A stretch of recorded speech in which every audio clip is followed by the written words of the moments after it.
నేను ఒకటే మీ అందరికీ అది విజ్ఞప్తి చేస్తున్నా. నేను మందులు తేగలుగుతాను, నాలెడ్జ్ తేగలుగుతాను, డాక్టర్లు పెట్టగలుగుతాను. మీ ఆరోగ్యం మీ చేతుల్లో ఉంది.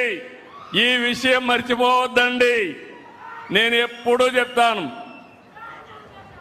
తిండి మనం తినే తిండి మెడిసిన్, మనం వంట చేసే గది ఫార్మసీ, మీరు పండించే పంటలు మీకు శ్రీరామ రక్ష.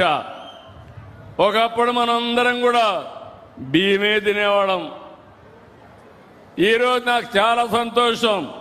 రాష్ట్రంలో మనం చూస్తే ఇక్కడ మాత్రం మీ నియోజకవర్గం డయాబెటిక్ తక్కువగా ఉంది. మార్కాపూర్ వెనుకబడిన ప్రాంతం. మీరు మామూలుగా రైసే కాకుండా మిగిలిన ఫుడ్ కూడా తింటున్నారు. దానివల్ల డయాబెటిక్ తక్కువ ఉంది. ఎవరికైనా డయాబెటిక్ వస్తే కానీ, షుగర్ కానీ వస్తే అన్ని రోగాలకు గేట్వే అది. అక్కడి నుంచి హార్ట్ ప్రాబ్లం వస్తుంది. అక్కడి నుంచి అన్ని రోగాలకు అది సహకరించే పరిస్థితి వస్తుంది. మీరు ఒక విషయం గుర్తుపెట్టుకోవాలి. ఇప్పుడు అందరం కూడా ఇంట్లో వంట చేయడం మానేశాం. అందరూ జంక్ ఫుడ్కి అలవాటు అయిపోయారు, ఫాస్ట్ ఫుడ్కి అలవాటు అయిపోయారు. ఇది చాలా ప్రమాదం. ఇవన్నీ కొంచెం తగ్గించాలి.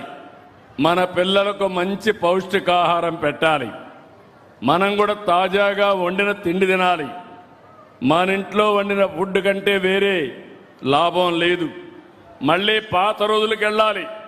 రాగులు, సజ్జలు, జొన్నలు, కొర్రలు ఇవి తినాలి. తింటారా అని మిమ్మల్ని అడుగుతున్నా. అవి తింటే డాక్టర్ దగ్గరికి పోయే పని లేదు. అవి తినకపోతే మీరు డాక్టర్ దగ్గరికి మందులు వేసుకునే పరిస్థితి వస్తుంది. ఇంకొక విషయం కూడా గుర్తుపెట్టుకోవాలి. ప్రతి ఒక్క శరీరానికి కావాల్సింది పౌష్టికాహారం కావాలి. మామూలుగా ఎక్కువ కార్బోహైడ్రేట్స్ తింటే షుగర్ వస్తుంది. కార్బోహైడ్రేట్స్ ఎక్కువ వచ్చేది రైస్ వల్ల వస్తుంది. ఇంకో పక్క రాబోయే రోజుల్లో ప్రోటీన్ ఎక్కువ తీసుకోవాలి, ఫ్యాట్ కూడా తగ్గించాలి. ఇవన్నీ కూడా నేను చాలాసార్లు చెప్పాను. షుగర్ తగ్గించాలి, ఉప్పు కూడా తగ్గించాలి, నూనె కూడా తగ్గించాలి.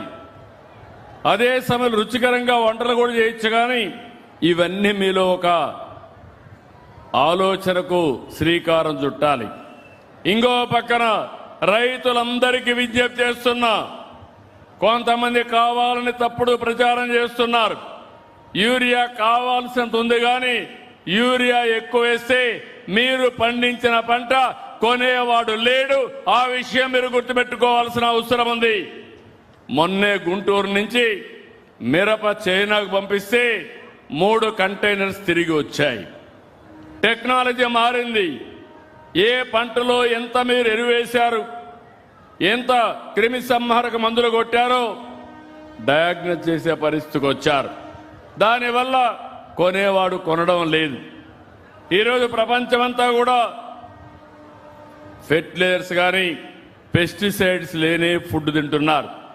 అందుకే నేను నేచురల్ ఫార్మింగ్ తీసుకొచ్చాను, ప్రకృతి సేద్యం తీసుకొచ్చాం. ప్రపంచానికే ఆదర్శంగా నిలుస్తున్నాం. ఈరోజు మీరు ఒక్కసారి చూస్తే 20 లక్షల ఎకరాలు, 20 లక్షల మంది రైతులు ప్రకృతి సేద్యం చేసే ఏకైక రాష్ట్రం ప్రపంచంలో మన రాష్ట్రమేనని చెప్పి మీకు తెలియజేస్తున్నా. ఇది ముందుకు తీసుకుపోవాల్సిన అవసరం ఉంది. ఇంకో పక్కన ఈ యొక్క జిల్లా నేను చూస్తున్నా ఆరోగ్య పరిరక్షణలో వెనుకబడి ఉన్నా. మనం అందరం కూడా సంస్కృతి సాంప్రదాయాల్లో ఎంతో ముందున్నాం. కానీ ఒక్క విషయం ఇక్కడ అందరికీ విజ్ఞప్తి చేస్తున్నాను. ఈరోజు ప్రపంచమంతా ఇదే సినారియో. ఒకప్పుడు జనాభా పెరిగింది, నేనే కుటుంబ నియంత్రణ తీసుకొచ్చాను. ఒకరుంటే ముద్దు, ఇద్దరుంటే పర్వాలేదు, ముగ్గురు వద్దని చెప్పాను. ఈరోజు మళ్ళీ నేనే వచ్చాను మీ దగ్గరికి. ఇప్పుడు చెప్తున్నా, ఒకరు లాభం లేదు, ఇద్దరు కనీసం ఉండాలి, ముగ్గురు కూడా ఉంటే పర్వాలేదు. ఎంతమంది పిల్లలుంటే అంత ఆస్తి మనకు, పిల్లలే ఆస్తి, దీనికోసం ముందుకు రమ్మని. ఎవరైతే ఎక్కువ మంది పిల్లలుంటారో వాళ్ళందరికీ హామీ ఇస్తున్న, మా చెల్లెమ్మలు నవ్వుతున్నారు, వాళ్ళందరికీ హామీ ఇస్తున్నా భవిష్యత్తులో పెద్ద కుటుంబాలను ఆదరిస్తాం, ఎక్కువ బెనిఫిట్స్ ఇస్తాం. మీరు కానీ కలిసి ఉంటే, ఈ మధ్యకాలం నేను చూశాను, ఇంటి కోసం విడిపోతున్నారు, రేషన్ కార్డు కోసం విడిపోతున్నారు. ఒకప్పుడు పెద్ద కుటుంబాలు ఉండేటివి, కలిసి ఉండేవాళ్ళం, కలిసి ఉంటే చాలా ఆనందంగా ఉండేవాళ్ళం. ఇప్పుడు ఒక కొడుకున్నా విడిపోతున్నాడు, వేరే కాపురం పెడుతున్నారు. ఇది మంచి పద్ధతి కాదు, అది భారతదేశ సాంప్రదాయం కాదు. ఈ విషయం కూడా మీరు గుర్తుపెట్టుకోవాలి. ఈరోజు ఏ పనన్నా చేయగలుగుతాం, అభివృద్ధి చేయగలుగుతాం. అదే సమయంలో మీరు గుర్తుపెట్టుకోవాల్సింది, జనాభా అనేది మన చేతుల్లో ఉంది. మనం అందరం శ్రద్ధ పెట్టి జనాభాను కానీ ప్రాపర్గా మేనేజ్ చేయగలిగితే, ఒక దంపతులు జీవిత కాలంలో 2.1కి జన్మనివ్వాలి. 2.1 ఇస్తే జనాభా స్టేబుల్గా ఉంటుంది. ఎక్కువ ఉంటే జనాభా పెరుగుతుంది, తక్కువ ఉంటే జనాభా తగ్గిపోతుంది. ఈరోజు చాలా దేశాలు జనాభా తగ్గిపోయి, ఆ దేశాల్లో ఉత్పత్తి కూడా తగ్గిపోయి చాలా సఫర్ అవుతున్నారు. ఆ విషయం మనం గుర్తుపెట్టుకోవాలి. భారతదేశం కానీ జనాభా ఈరోజు ఎక్కువగా ఉంది. ప్రపంచంలోని ఎక్కువ జనాభా ఉండే దేశం భారతదేశం. 144 కోట్ల జనాభా ఉంది. మా తమ్ముళ్ళు యంగ్స్టర్స్ కూడా ఎక్కువ ఉండే దేశం భారతదేశం. నేను ఎప్పుడు మిమ్మల్ని గురించి ఆలోచిస్తాను. యంగ్స్టర్స్ గుర్తుపెట్టుకోండి, జంజీ అంటున్నారు. నేనే అందరికంటే పెద్ద జంజీని ఎప్పుడూ రెవల్యూషన్గా ఆలోచిస్తాను. 40 ఏళ్ల తర్వాత ఏం జరుగుతుందో ఈరోజు అది ఆలోచిస్తూ ఉంటాను. 30 ఏళ్లకు మునుపు హైదరాబాద్లో ఐటీని తీసుకొచ్చాను. అప్పుడు ఎవరికి అర్థం కాలేదు, నన్ను ఎగతాళి చేశారు.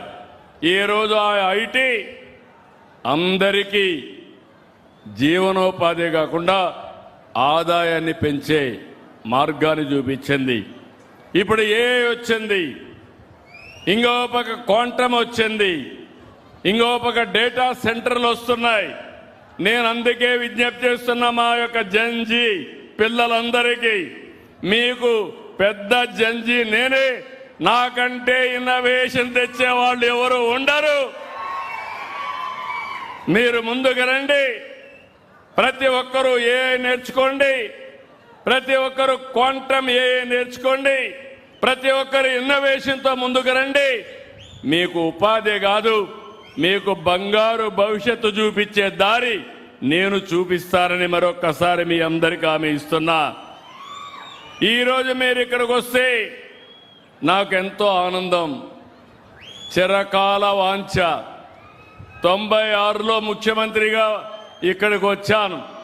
నన్ను అందరూ అడిగారు, వెలుగొండ కావాలి, వెలుగొండ కావాలి అని అందరూ అడిగితే నీళ్లు ఎక్కడున్నాయని అడిగాను. అందరూ అన్నారు, 5 సంవత్సరాలకు ఒకసారి వరద వచ్చినప్పుడు నీళ్లు ఇవ్వండి, మాకు సరిపోతుంది అని. అంటే మీ బాధలు చూసిన తర్వాత, ఈ ప్రాంతం యొక్క ఇబ్బందులు చూసిన తర్వాత 96 మార్చి 6వ తారీఖున నేను ఫౌండేషన్ వేశాను. భగవంతుడు మళ్ళీ నాకే అవకాశం ఇచ్చాడు.